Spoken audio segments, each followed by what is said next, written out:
Olá pessoas, sejam muito bem-vindos a mais um Cinevi.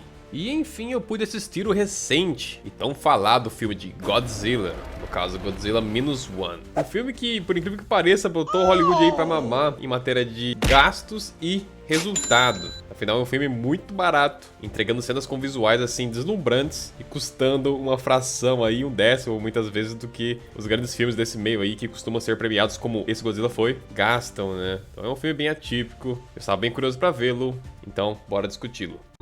Ah, aliás, por favor, deixa um like aí, se inscreve no canal, me dê uma forcinha, por favor. Ficar à mercê de algoritmo do YouTube é uma dureza que eu vou falar pra vocês, viu? Não dá pra entender essa plataforma, é muito bizarro. Então, se você curtiu aí, dá uma forcinha.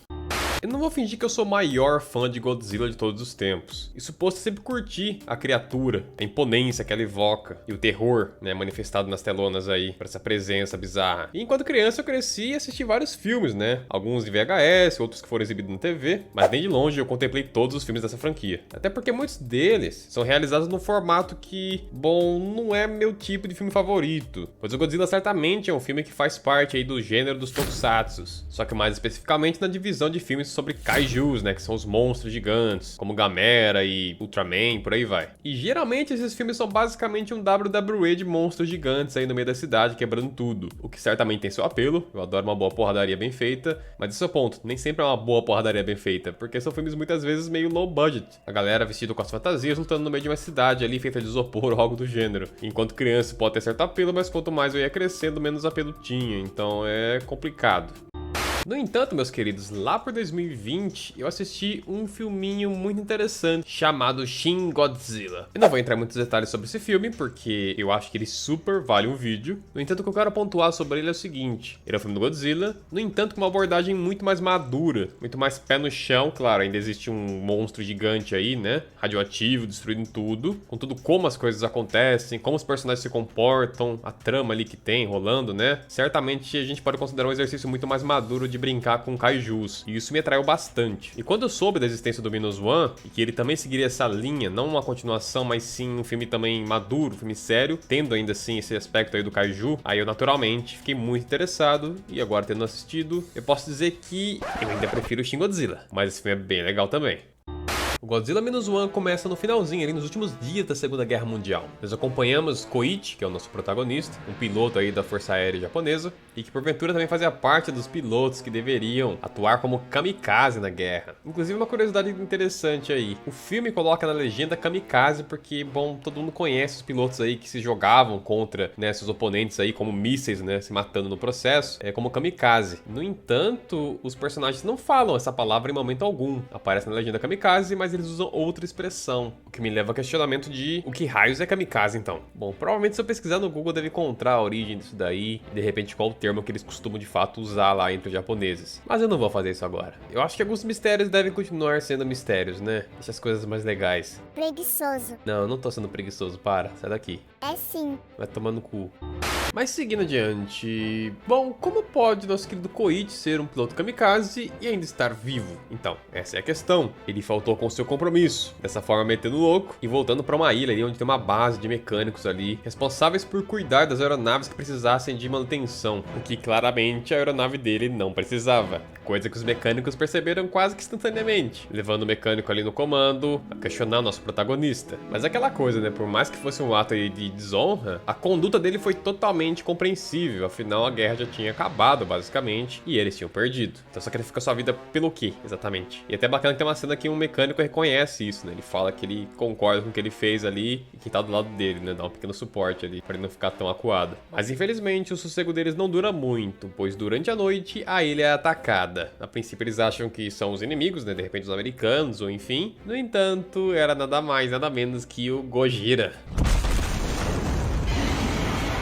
É isso aí, o filme mal começou e o Gojira já tava em tela, com o pau na mesa, tacando terror em geral. O que leva à morte de basicamente todos ali, exceto o nosso protagonista e o mecânico em comando lá que confronta ele mais cedo. No entanto, segundo o que o filme sugere, o desfecho trágico aí desse evento da ilha não precisava ter sido assim. Caso o Koichi não tivesse travado, não tivesse de fato conseguido usufruir da metralhadora da sua aeronave para atacar o Godzilla que naquele momento nem estava no seu estado aí mais poderoso, né? Era uma versão bem menor, por mais que ainda grande, né? Mas bem menor em relação relação ao Godzilla que aparece mais tarde no filme, né? De repente ele tava em desenvolvimento. Se bem que, na verdade, pensando a respeito desse assunto, eu acho que, na verdade, esse Godzilla que aparece aí era Godzilla de maneira natural. Já o monstrengo absolutamente gigante aí, poderoso e tudo mais que a gente vê mais tarde, eu acho que ele é fruto de exposição à radiação que acontece depois que a bomba nuclear explode. Porque tem a cena que mostra a explosão, depois mostra ali o olho da criatura embaixo da água, você vê claramente que ele recebe o dano e, bom, ele sobrevive, mas sobrevive de maneira aí alterada, vamos colocar assim. E aí, em tese, né, o Koichi poderia ter de fato matado ele naquele momento, pois ele ainda se encontrava no estado mais matável, vamos colocar assim. Depois lá no futuro, bom, aí demora o filme inteiro para eles conseguirem achar uma forma de lidar com ele. Depois dessa catástrofe da ilha, Koichi enfim consegue retornar para sua casa, para sua terra natal, ou melhor, o que sobrou dela, né? Pois mais uma vez o filme tem essa carga aí de abordar essa questão do período da guerra ali e, sobretudo, o produto dela, né? A destruição gerada, as perdas das pessoas e também o processo de reconstrução. De que mesmo aí nesse túnel tão escuro, no fim ainda existe uma luz ali, a gente pode dar a volta por cima na medida do possível. Ou melhor, era isso que as pessoas queriam acreditar. Mas existiu Godzilla na equação e, infelizmente, eles têm que sofrer ainda mais. Dessa vez não por conta do conflito com seus semelhantes, mas sim por conta dessa abominação aí que a gente reconhece como Godzilla.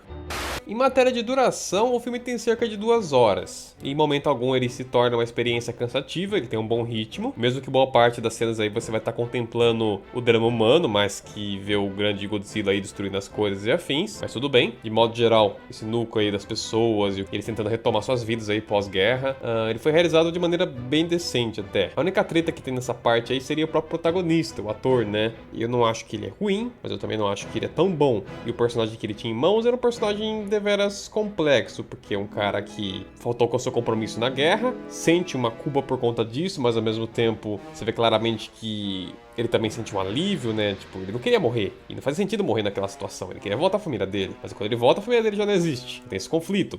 E minha casa também não existe. E meu país tá em frangalhos. E eu não tenho trabalho, e eu não tenho comida. E aí, de repente, ele conhece uma moça lá, que tá com um bebezinho, que também não é filho dela, mas ela tá cuidando dele por conta da circunstância. E ela acaba indo morar com ele ali, numa situação até cômica, né? Então ele tem muitos conflitos. E sem contar a questão do Godzilla também, né? Onde ele sente essa culpa por todo mundo ter morrido na ilha, porque ele não teve coragem de puxar o gatilho e atirar contra aquele monstrengo lá, né? Com medo dele, de repente, revidar e matar ele. Então, ele é um personagem complexo nesse sentido. Ele tem muitos conflitos ali, muitas culpas. E o ator tenta, mas talvez por conta daquela tradição ali de atuação mais overacting que a gente vê nos filmes japoneses, que é meio que um problema, sinceramente, ele não chega lá sempre. Tem cenas que eu acho que ele consegue, tem cenas que eu acho que não e fica até meio tosco. Tem um outro ator aí que faz, o cara que faz, inclusive, o mecânico lá em comando lá da ilha, né? Eu acho que se esse cara aí fosse o protagonista, eu acho que talvez ele entregava melhor. Mas, paciência, né? Isso posto, como eu comentei, o filme mesmo tendo 2 horas, é um filme bem fácil de assistir. No momento algum você se cansa. Até porque quando a giripoca pia e nosso querido Gojira entra em tela, nós temos situações aí visuais simplesmente incríveis. Então, mesmo não sendo o tempo todo, o peso, sobretudo a realização dessas cenas, totalmente carrega o filme. E nessas horas que a gente vê aquela máxima, né? Muitas vezes a limitação te força a ser dinâmico e desse dinamismo surgem coisas incríveis. Hollywood tendo recursos basicamente infinitos e equipes assim com centenas ou milhares de pessoas, acaba não conseguindo extrair esse potencial. Que é um filme menor, com bem menos pessoas envolvidas e bem menos dinheiro, tendo que realmente sentar, usar a cabeça, sabe? Ter pessoas ali com uma expertise bem alta em realizar aquilo que eles querem realizar, né? Traz frutos e frutos assim incríveis. Em particular a cena ali no meio do filme, onde Godzilla ataca a cidade. Que cena bem realizada, sabe? Que exemplo de como fazer uma destruição, como ter impacto, como causar terror assim, sabe? Por conta da magnitude daquele evento. É como se fosse uma força aí da natureza imparável destruindo tudo. Elevando em particular a cena ali no final, onde ele usa o canhão atômico dele, que parece como se fosse uma segunda bomba nuclear, sabe? Esfarelando tudo ao redor, é incrível.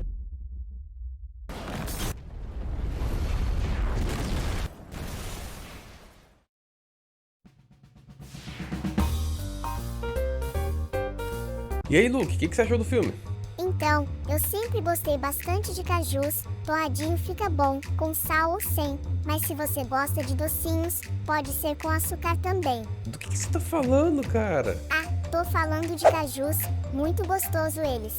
Não é caju, é kaiju. Esse é o nome dos monstrões gigantes desses filmes. Você tá confundindo. Isso não é um canal de review de comida, seu maníaco. Ah, meu Deus do céu, só não dá uma dentro, né, cara? Como é que pode? Fazer o quê? O que espera de um ser que não tem polegar opositor? Ei, isso é preconceito, viu?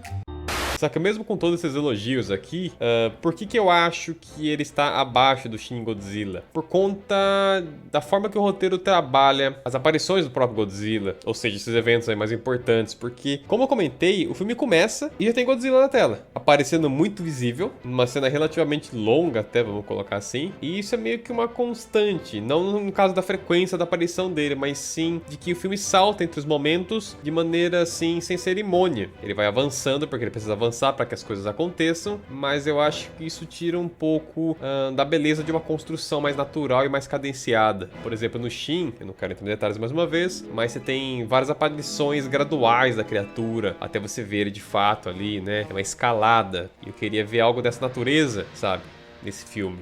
Que de repente esse evento da ilha fosse um evento mais omisso. Você vê essa criatura no meio da noite, só via tipo a cauda, só via a boca, o olho brilhando no escuro, sabe? Que de repente ele chegasse, estourasse ali, né? A parada iluminando, então eles ficassem no escuro. Então você não vê, você queria uma tensão ali, você ainda não viu o monstro, você fica antecipando por ele no futuro, né? Então eu queria algo dessa natureza, que não fosse tão imediato, que o filme não saltasse tanto assim entre as coisas, né? Mais uma vez, isso não afeta o ritmo do filme, em matéria de sentar, assistir ele e não se cansar, mas eu acho que também retrai ele de ser uma experiência, assim, mais imersiva nesse sentido, sabe? Eu acho que saltos são sempre perigosos. E outro ponto dentro do roteiro que me desagrada também são questões de conveniência, né? Tem algumas cenas que acontecem eventos muito convenientes, como durante a destruição lá, comentei lá do Godzilla no meio do filme, o protagonista que tá na casa dele vai atrás da moça que mora com ele, né? Que ela tá numa outra região ali da cidade trabalhando, e em meio àquele caos de destruição, ele de fato consegue encontrar ela.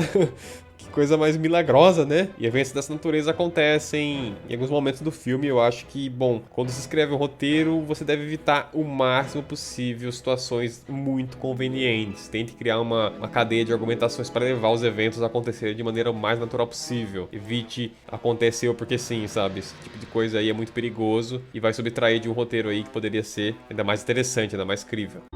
Mas no geral é isso, sabe? Godzilla Minus One é um filme muito legal. Vale muito a pena assistir. É um baita espetáculo. É um tapa na cara de Hollywood que tá totalmente errado em matéria de como trabalhar suas produções, quanto tá custando as coisas, né? É tanto roteiro ruim, quanto um gasto exacerbado aí de dinheiro pra realizar, mais uma vez, esses projetos que são a priori ruins, porque se nem roteiro tu tem, o resto não importa. Então que esse bando aí de safado crie vergonha na cara e tome um pouco de referência com pessoas aí que sabem realizar um projeto de maneira muito mais satisfatória e, sinceramente, viável também, né? Porque, mais uma vez, os caras não podem continuar fazendo filmes tão caros assim. Ainda mais no momento que nos encontramos agora, onde, bom, cinemas não são mais algo tão popular. Boa parte dos filmes vai lançar no cinema e não vai vender o suficiente para se pagar se, mais uma vez, eles continuarem custando tanto quanto custam até então. Chegou o momento de virar a chave e começar a ser mais criativo e fazer mais com menos do que gastar tanto assim. Mas é isso, gente. Assistam Godzilla Minus One. Vale muito a pena. Tá lá na Netflix. Ignore as produções originais deles e foque nessas pérolas aí que eles às vezes colocam. Beleza, então?